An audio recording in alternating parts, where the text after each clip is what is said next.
Hi, இன்றைக்கி snacks விளாகில் என்னுடைய பையன் ரொம்ப நாளாக கேட்டுட்டு இருந்தேன். KFC ஸ்டைல் ஃப்ரைட் சிக்கன் தான் ட்ரை பண்ணியிருந்தேன். சூப்பராக வந்திருந்தது. வீட்டில் இருக்க பொருளை வச்சு எவ்வளோ டேஸ்டியாக செய்யலான்னு பார்க்கலாம் வாங்க. அதுக்கு நான் 350 கிராம் சிக்கன் எடுத்திருக்கேன். போன்லெஸ் சிக்கன் தான் எடுத்திருக்கேன். ஒரு பவுலில் 3 ஸ்பூன் தயிர் சேர்த்துக்கலாம். தயிரோடு கொஞ்சமாக பால் மிக்ஸ் பண்ணிக்கலாம். ஒரு முட்டையை இன்றைக்கி நான் உடச்சி ஊற்றிருக்கேன்.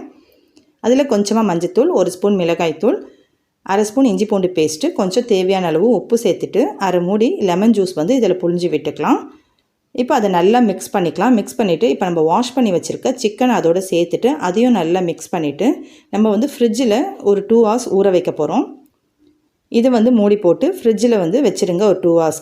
இப்போ இன்னொரு பவுலில் 1 கப் மைதா, 1/2 கப் கார்ன்ஃப்ளவர் எடுத்துக்கலாம். அதில் 1 ஸ்பூன் சில்லி பவுடர், 1/2 ஸ்பூன் சோம்பு கரம் மசாலா சேர்த்துது, 1/2 ஸ்பூன் பெப்பர் தூள் சேர்த்துக்கலாம். சேர்த்துட்டு கொஞ்சமாக உப்பு சேர்த்து இதையும் நல்லா மிக்ஸ் பண்ணிக்கோங்க. இப்போ நம்ம ஃப்ரிட்ஜில் வச்சுருந்தோம் இல்லையா, அதை எடுத்துகிட்டு அந்த சிக்கனை மட்டும் எடுத்து நம்ம மிக்ஸ் பண்ணி வச்சுருக்க மாவில் சேர்த்துட்டு நல்லா புரட்டி எடுத்துக்கோங்க. புரட்டி எடுத்துகிட்டு நம்ம மீடியம் ஹீட்டில் ஆயில் ஹீட் பண்ணி வச்சுருக்கேன். அந்த ஆயிலில் இப்போ இதை சேர்த்துட்டு மீடியம் ஹீட்டில் நல்லா ஃப்ரை பண்ணிவிடுங்க. ஃப்ரை பண்ணி எடுத்தோன்னா நம்மளுக்கு சூப்பரான KFC ஸ்டைல் சிக்கன் ரெடி ஆகிடும். கண்டிப்பாக வீட்டில் இருக்க பொருளை வச்சு நீங்களும் ட்ரை பண்ணி பாருங்கள். சூப்பராக இருக்கும். வீடியோ பிடிச்சிருந்தால் லைக் பண்ணுங்கள். இதே மாதிரி ஸ்நாக்ஸ் விளாக்கு நம்மளோட சேனலை தொடர்ந்து சப்போர்ட் பண்ணுங்கள் ஃப்ரெண்ட்ஸ். நெக்ஸ்ட் வீடியோவில் பார்க்கலாம்.